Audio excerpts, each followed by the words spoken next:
Em condições normais de temperatura e pressão, se a gente não se sabotar, a gente é top 5 no mundo.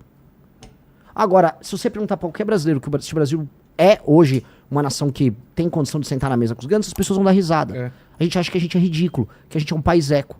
Pois bem, a gente precisa de um plano. O problema do Brasil é um problema de liderança. É como se a gente fosse um time de futebol que tem bons jogadores, mas o técnico é um imbecil. E este é o grande problema do Brasil. Nós escolhemos a pior comissão técnica assim, possível. E em todos os termos, não estou falando só do Lula, do presidente da República. Eu estou falando, por exemplo, que o Tribunal de Contas da União, ou nomeações para órgãos que as pessoas nem sabem o nome, vão ser feitas por figuras que vêm dos piores estados em termos de administração do Brasil. O que eu quero dizer?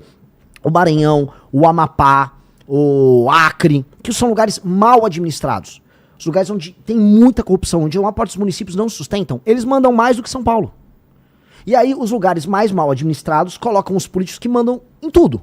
Então, tem algum sentido em eu pegar, por exemplo, montar a comissão técnica da seleção brasileira com jogadores que estão na Série C, que foram rebaixados? Com um técnico, com massagista, com fisioterapeuta? Não, não faz sentido. Mas é o que a gente faz na política. Então, um estado... Eu visitei o Maranhão. Beijo pra todo mundo do Maranhão, vocês sabem que eu tô falando verdade. A galera do Maranhão sabe que eles são administrados pela pior classe política do Brasil. Dito isso, eles mandam muito mais do que administradores públicos e políticos e lideranças de estados mais bem administrados. Santa Catarina, por exemplo. Então, o que faz com que o Brasil ele seja tão desequilibrado? Nós temos um sistema político antigo que ele valoriza a ocupação de espaço e não a entrega de resultado. E a população, e aqui eu vou perder voto, mas vamos lá, aqui nós temos que... Tô no Vilela, cara, tô em casa, aqui eu vou falar o que eu penso mesmo. A população não sabe avaliar. E onde eu rodo no Brasil, a população não sabe avaliar. Culpa do que isso? Diversas razões. A população não sabe avaliar que é importante para ela ter saneamento básico. Essa é a primeira coisa, porque é uma obra que fica debaixo da terra. Ela sabe que tem esse problema. Não sabe. Por que isso não reverte no voto? Porque ela não sabe. Não, mas ela sabe Não que tá sabe, uma merda aqui. não sabe. Vilela, ela não sabe. Ela sabe que ela não tem segurança. Ela não... Segurança sim. Mas saneamento básico não. Você acha que não? Não. Vou dar exemplo, coisas que o cidadão não dá valor na hora de votar. Você perguntou pra galera qual é o problema daqui. Quando você está num lugar que não tem saneamento básico, as pessoas nem sabem que elas precisam ter saneamento básico. Não tá na imaginação delas. O valão de esgoto tá do lado da casa delas e ela tá tão acostumada com aquilo que aquilo é a vida dela. A vida dela tem um valão de esgoto, faz parte. Que o lixo largado na rua, toda a rua vai ter um lixo largado. Então quando essa pessoa sai do estado dela, ou da casa dela, da rua dela, humilde, ela vai, por exemplo, vamos dar um exemplo, o cara saiu do interior do Maranhão, e aí ele foi pra uma cidade de Santa Catarina que é mais bem cuidada. Ele nem compreende o que tá acontecendo ali. Porque aquilo tá fora do escopo de imaginação dele. Que é mais ou menos parecido quando a gente, que é de capital, vai pra outro país. Exato. Fui pra China agora e você vê as ruas tão limpas, com tanta gente na rua, você fala, cara, como podia ser assim no Brasil? Exato. Então, as pessoas não imaginam. É um problema de imaginação. Outra coisa, eu falei saneamento básico, ninguém dá valor. Só que eu sei esse problema. Eu rodei o Maranhão, e aí eu já tinha falado, Renan, aqui tem muito problema de saneamento, cuidado pra tomar um suco, que eles vão bater com a água da torneira, ela vai no fundo vindo do poço, que vai pegar um lençol freático, num lugar que não tem saneamento. Doença. Toda minha equipe pegou diarreia. Todo mundo. Tomando, às vezes, um suco, ou você pediu uma Coca-Cola, pediu um gelo. O gelo foi feito ali no... Aí você pegava. E a população, infelizmente, acaba se acostumando, porque a população foi tratada como bicho a vida inteira. A população não foi respeitada a vida inteira. Aí essa população migra para outros lugares. Aí você tem esses conflitos regionais. A galera vai de Goiás, tá me ouvindo, a galera de Santa Catarina, a galera do Paraná. Começa a receber migrantes de outros lugares. Os migrantes não estão adaptados ao modelo de vida deles. E dá briga. Dá briga. Porque eles vêm com um sistema cultural em que eles não foram tratados como cidadão. Então a gente tem que entender assim. O eleitor não dá bola para saneamento básico. O eleitor não dá bola para educação. Nenhuma.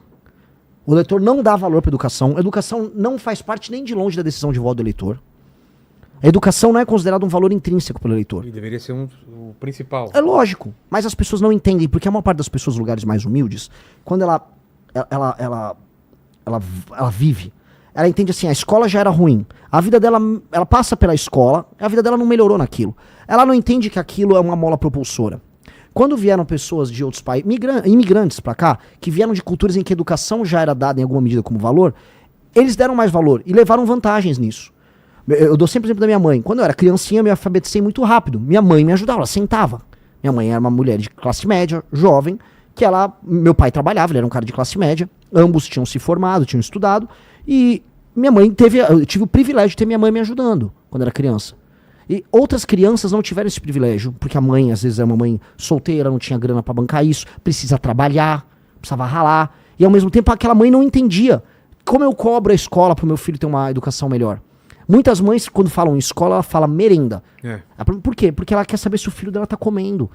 Então, o ato dela de não dar valor não é que ela é uma pessoa ruim, é porque ela não tem o critério de avaliação na cabeça dela. Uma coisa que as pessoas sentem: saúde, a fila do SUS. Aí sim a pessoa sente, pô, preciso fazer um exame, demora muito tempo pra sair meu exame. Precisa ser às vezes em outra cidade, às vezes eu tô numa cidade pequena, preciso ir pra outra cidade, não tem transporte pra ir pra outra cidade, demora pra fazer o exame, demora pra conseguir uma cirurgia, que é o famoso problema de acesso que tem no SUS. Então, na saúde, a pessoa olha. Transporte, o pessoal também olha, porque é uma coisa que afeta ela. Vou pro trabalho, ou o transporte tá caro, ou o transporte tá demorado, ou o transporte tá ruim.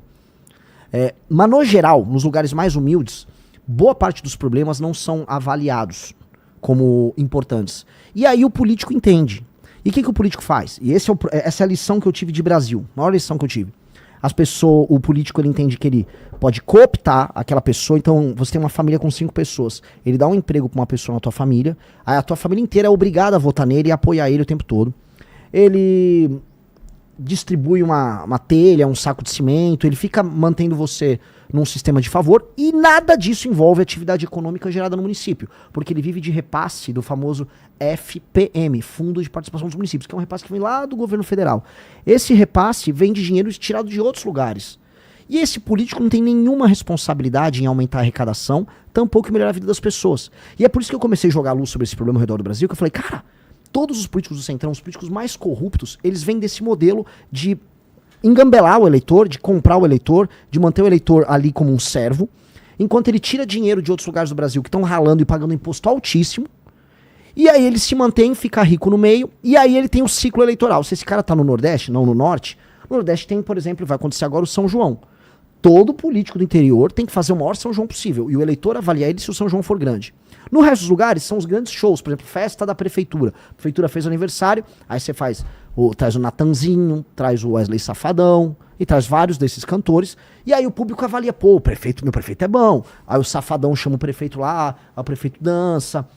Cara, isso não dá. Aí você tem, sei lá, mais de 2.000 cidades no Brasil que vivem disso. Pão e circo. É um pão e circo com muita pobreza, IDH baixíssimo e baixa atividade econômica.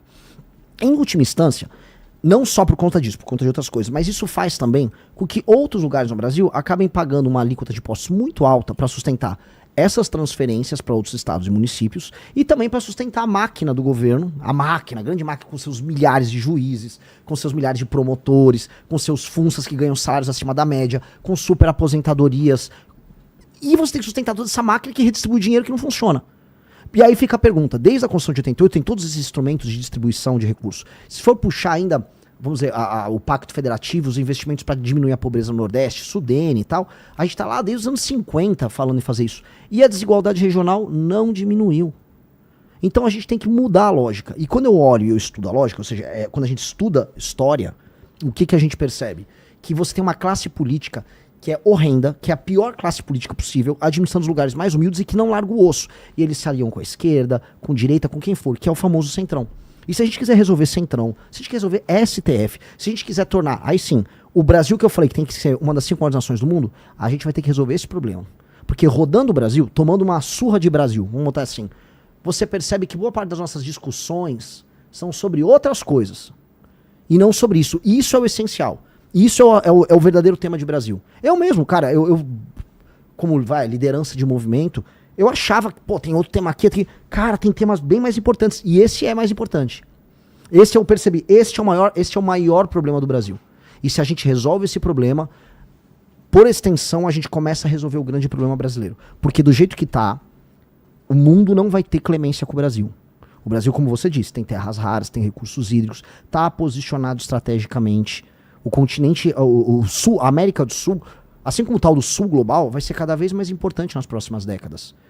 A China, por exemplo, quer fazer uma ferrovia ligando Ilhéus até Xangai, no Peru, que é a ferrovia bioceânica. Porque aí eles dão um bypass ali no canal do Panamá. Você cruza o oceano. E os Estados Unidos não quer. A gente quer. Pra gente é bom. Mas é bom se com a China fazendo a ferrovia? Não sei, eu quero a gente fazer a ferrovia. Então, o mundo tá olhando pra gente e a gente tá fraquinho aqui. Metade do Brasil discutindo se quer uma picanha do Lula, se quer um Vale Gás, o outro se quer soltar o Bolsonaro. É essa a discussão? É essa a discussão de Brasil? Não é. Se a gente quiser ser um país de primeiro mundo, não é. E o lance que a gente tem que desafiar e acordar as pessoas é o que a gente precisa fazer para nos próximos 30 anos a gente se tornar uma dessas 5 nações. Todas essas outras discussões são discussões contingentes, que elas afetam essa, mas elas são menores. Todas, incluindo o STF. Essa é a grande discussão. Como quebrar essa barreira para tornar o Brasil um dos 5 maiores países do mundo. Só deve ser essa a nossa discussão. Todo o resto é besteira. Mas a discussão sobre segurança pública não, né? Não, ela é importante demais. Como eu disse, STF é importante, segurança pública é importante. Só que o exemplo que eu quero te dar disso é: o Brasil é como se fosse uma pessoa que tá na UTI porque pegou uma gripe. Tem cura a gripe. Mas se você não cuida, uma hora você vai parar no UTI, dependendo do caso.